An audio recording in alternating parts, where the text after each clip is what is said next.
Aimer, ce n'est pas se fixer dans les yeux, c'est avancer côte à côte vers le même horizon. En préparant cette vidéo, je suis retombé sur cette phrase d'Antoine de Saint-Exupéry et elle m'a frappé par sa justesse.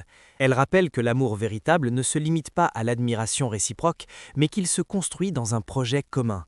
Pour lui, être obsédé par l'autre n'est pas une preuve d'amour, c'en est presque une caricature. L'amour, c'est une expérience humaine centrale, incontournable. Toi aussi, tu es probablement déjà tombé amoureux, et quand le sentiment est partagé, c'est presque magique. Si on le regarde d'un point de vue scientifique, l'amour, c'est aussi de la biologie, un feu d'artifice neurochimique orchestré par la dopamine, la sérotonine, l'ocytocine, la vasopressine. Ces molécules activent les circuits de récompense de ton cerveau et expliquent pourquoi la simple présence de l'autre peut illuminer ta journée.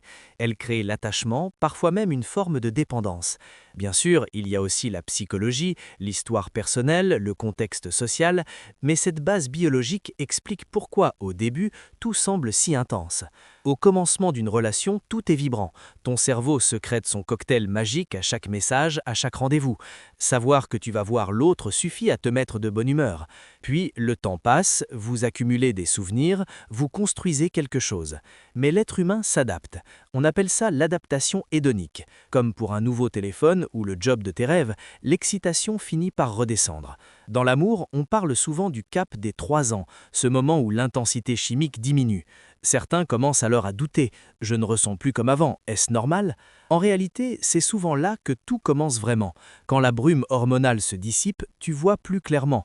Peut-être que tu étais ébloui par le bonheur immédiat au point d'ignorer certains signaux. Avec le temps, ce que tu minimisais devient plus visible. La règle des 3 ans n'est pas universelle, mais elle illustre un principe. On peut tomber dans un piège. Pas celui de l'amour en soi, mais celui que l'on construit inconsciemment. Et ce piège dépasse largement les relations. Il influence beaucoup de tes choix. Imagine que tu réserves 2 week-ends au ski par erreur aux mêmes dates. L'un t'a coûté 300 €, l'autre 600. Tu sais que tu prendras plus de plaisir avec le séjour à 300 €. Pourtant, une petite voix te souffle que ne pas aller à celui à 600, ce serait gaspiller ton argent. Si tu choisis le plus cher pour cette raison, tu viens de rencontrer le biais des coûts irrécupérables. Les psychologues Arquès et Blumer ont montré que plus on a investi, plus on a du mal à renoncer, même si ce n'est plus rationnel. Ton cerveau déteste l'idée d'avoir perdu, alors il préfère continuer pour donner l'illusion que l'investissement avait du sens.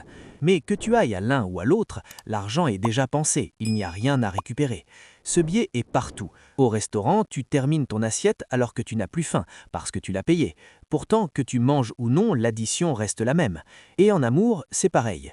Une relation demande du temps, de l'énergie, parfois de l'argent. Elle offre des moments magnifiques, cette sensation que le temps s'arrête quand tu es avec l'autre, une connexion profonde, un sentiment de sécurité. Même si l'on peut être heureux seul, aimer et être aimé reste une expérience puissante. Mais il y a aussi l'envers du doquet. Les malentendus, la jalousie, l'usure, parfois les chemins divergent. C'est là que le biais devient dangereux. Quand la relation ne fonctionne plus, on s'accroche aux souvenirs, on idéalise le passé, on oublie les tensions. On se dit, après tout ce qu'on a vécu, on ne peut pas abandonner. On utilise hier pour justifier aujourd'hui, et surtout pour retarder demain. La peur de perdre, la peur d'être seul et cette impression d'avoir trop investi nous retiennent. Schopenhauer dirait que ce n'est pas du romantisme, mais l'expression du vouloir vivre, cette force biologique qui cherche à perpétuer la vie. Selon lui, nous ne sommes pas aussi rationnels que nous le croyons. La nature se moque de ton bonheur, elle veut simplement que tu restes attaché. Tu crois défendre ton histoire, mais tu évites surtout d'affronter le vide. Il comparait la vie à un pendule oscillant entre souffrance et ennui. Rester dans une relation douloureuse parce que tu as déjà trop donné, c'est préférer une souffrance familière à l'inconnu. Pourtant, le passé n'existe plus.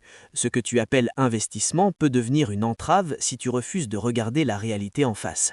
Des recherches, notamment à l'université de Syracuse, montrent que plus les investissements passés sont importants, plus on a tendance à rester engagé même quand la relation décline.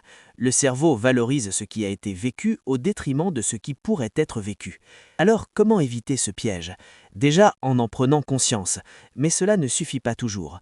Il faut changer d'angle. Au lieu de décider en fonction du passé, décide en fonction du futur. Demande-toi, est-ce que cette décision améliore ma vie à partir d'aujourd'hui? Ton passé ne peut plus être modifié. En revanche, ton avenir dépend des décisions que tu prends maintenant. Et non, le temps passé n'a pas été gâché. Une relation qui se termine ne devient pas inutile. Elle t'a appris à aimer, à poser des limites, à te connaître. Une expérience n'a pas besoin d'être éternelle pour avoir de la valeur. En acceptant cela, tu cesses de vouloir sauver hier et tu commences à protéger demain. Quand tu choisis non pas par peur de perdre, mais par désir de construire mieux, tu reprends le contrôle. Tes décisions deviennent plus lucides, plus alignées avec la personne que tu es et celle que tu veux devenir. Être conscient de ce biais ne te donne pas un mode d'emploi magique, mais cela t'offre un regard plus clair sur tes choix. Apprends à t'écouter, enrichis ta façon de décider et refuse d'être guidé uniquement par la peur ou par ce que tu ne peux plus changer. Et surtout, reste attentif à ce que tu ressens vraiment.